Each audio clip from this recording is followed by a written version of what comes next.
Hallo, in diesem Video möchte ich kurz zeigen, wie man Berichte schreibt. Wir wechseln in der entsprechenden Liegenschaft auf die Karteikarte Bericht und starten mit F4.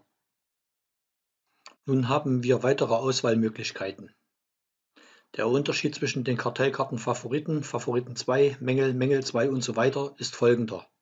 In den normal bezeichneten Ordnern werden die Berichte über das alte Druckmodul generiert. Dementsprechend sind die Berichte in dem jeweiligen anderen Ordner mit dem neuen Druckmodul verknüpft. Der große Vorteil des neuen Druckmoduls besteht darin, dass ich komfortabel zwischen hoheitlichem und nicht hoheitlichem Briefkopf wählen kann. Möchte ich demzufolge einen Mängelbericht in meiner Eigenschaft als Schornsteinfegerbetrieb schreiben, treffe ich die entsprechende Auswahl und bestätige diese mit OK. Nun kann ich das Schreiben dementsprechend verfassen. An dieser Stelle noch ein Hinweis: Ich kann wie im alten Programm auch auf meine Textbausteine zugreifen. Dies erreiche ich durch das Klicken mit der rechten Maustaste. Textbaustein einfügen. Weiterhin wissenswert ist, dass sich im unteren Bereich der Regler für die Bildschirmlupe befindet.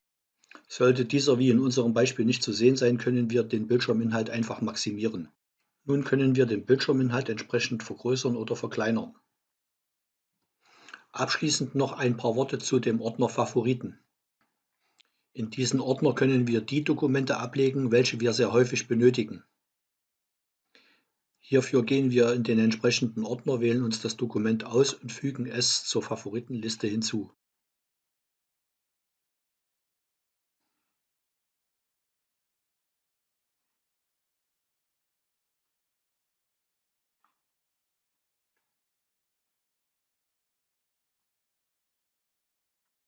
Fertig. Die gesammelten Dokumente können wir dann komfortabel in unserem Ordner aufrufen.